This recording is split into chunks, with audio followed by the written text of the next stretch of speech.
దక్షిణామూర్తి ఉన్నారనుకోండి, ఆ దిక్కు ఏమిటండి అని మీరు అడగకూడదు ఇంకా. అందుకే శివాలయంలో గోడలో దక్షిణామూర్తి ఉన్నాడు అంటే అది దక్షిణము. దిక్కులు తెలియకపోతే దిగ్భ్రాంతి అంటారు. దిగ్భ్రాంతి ఎక్కడ వస్తుందో తెలుసా? ఇంకో ఊరు ఎడితే వస్తుంది. నేను ఇంకో ఊరు ఎక్కడికన్నా వెళ్ళాను అనుకోండి, ఏ తెల్లవారకట్టో రైలు దిగితే నేను మొదట అడిగే ప్రశ్న ఏమిటంటే ఆ ఊరు వాళ్ళని, బాబు తూర్పు పెట్టని అడుగుతా నేను వెళ్ళిన ప్రదేశానికి. ఎందుకంటే తెల్లవారుజామున సంధ్యావందనం చేసుకోవడానికి దక్షిణానికి కూర్చుంటే అలా తప్పు, తూర్పు పెట్టో తెలుసుకోవాలి. అందుకని మర్నాడు తెల్లవారే వరకు చూస్తే అందుకని తూర్పు పెట్టండి అని అడుగుతుంటాను ఒకసారి. దిగ్భ్రాంతి. అదేంటంటే రామాయణం చెప్పడానికి వచ్చారు, మూకపంచరి చెప్పడానికి వచ్చారు, మీకు పెద్ద విడిదిచ్చాను, తూర్పే తెలియదా అంటే నన్ను తెలియదంతే. దిగ్భ్రాంతి తెలియదు.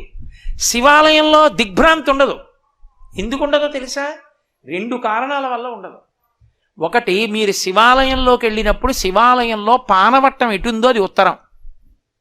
శివుడి ముఖం ఎటు చూడనివ్వండి, పానవట్టం మాత్రం ఉత్తరానికే ఉంటుంది. దక్షిణామూర్తి గోడలో ఎటున్నారో అది దక్షిణం. మీకు ఉత్తరం దక్షిణం తెలిసిపోతే తూర్పు పడవరా తెలియవండి, తెలిసిపోతాయి. ఇంకా దిగ్భ్రాంతి అని ఒక దిక్కు తెలిస్తే చాలు 3 తెలుస్తాయి. కాబట్టి దిగ్భ్రాంతి పోతుంది, భ్రాంతి పోతుంది, మాయ పోతుంది. అందుకే నిధయే సర్వ విద్యానాం. ఏమండి ఇంతేనా, ఇంకేమివ్వడా అనుకోకండి.